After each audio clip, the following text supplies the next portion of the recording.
So today, just wanted to briefly touch on First Corinthians again as we just kind of keep moving our way through that. We're going to look at First Corinthians 10, starting in verse 23. And that says, "All things are lawful, but not all things are helpful.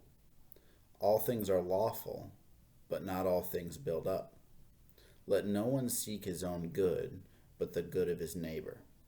Eat whatever is sold in the meat market without raising any question on the ground of conscience.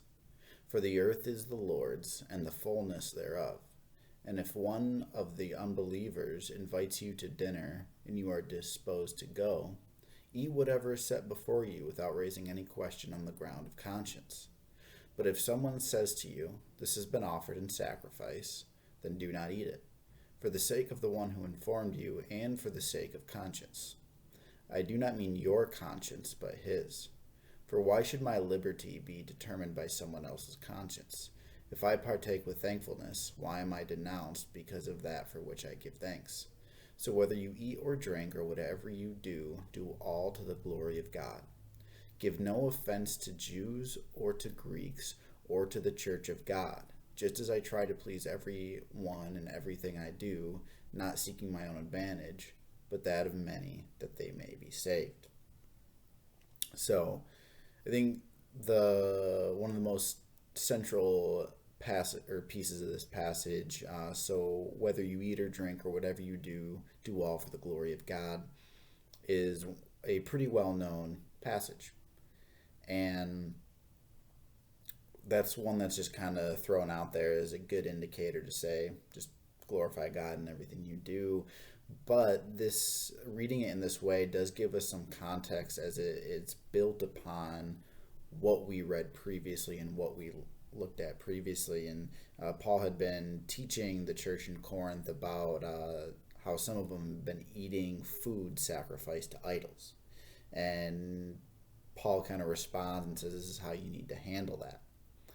And I've never really thought about the background to this, how small things like eating impact my relationship with God.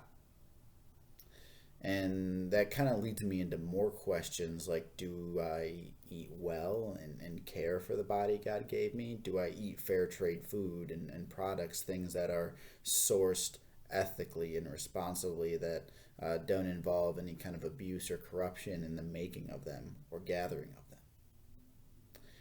And food is just an example of this idea of all these small areas of life being related to our faith.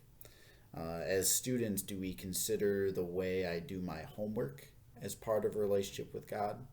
Or if you have a job, do you consider the way you work and labor and do that job, even if you're not a big fan of what you do you view that as, or understand that as a part of your relationship with God?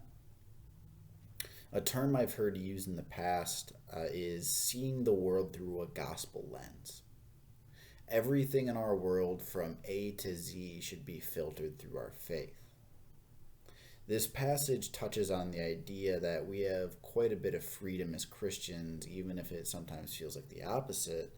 But a couple times this passage references that everything is permissible. And that's not a literal you can do whatever you want, but an idea that the way we live our day-to-day lives does have a lot of freedom within it. But that doesn't mean the things we do or say or take in, kind of absorb, are meaningless, that they don't have an impact. Sometimes we have this mindset that the media we consume or the behaviors or our kind of way of dealing with things, just like it's fine, it's no big deal, it's nothing. But everything does have an impact on us. And you can certainly make a case to understand or to say this is okay. And yeah, you could make cases for things. But we can't go on blindly thinking that the way we interact with the world around us does not have an impact.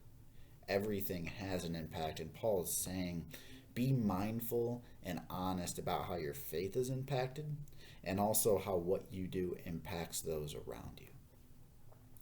So this week, I'm guessing we're not going to be like the people in this story, the people of Corinth who are gathering together and eating, but we're going to be interacting with family members, with friends, with classmates, with teachers, maybe somehow, some way through technology or in person. But be mindful of how what you do has an impact not only on yourself, but on the people around you.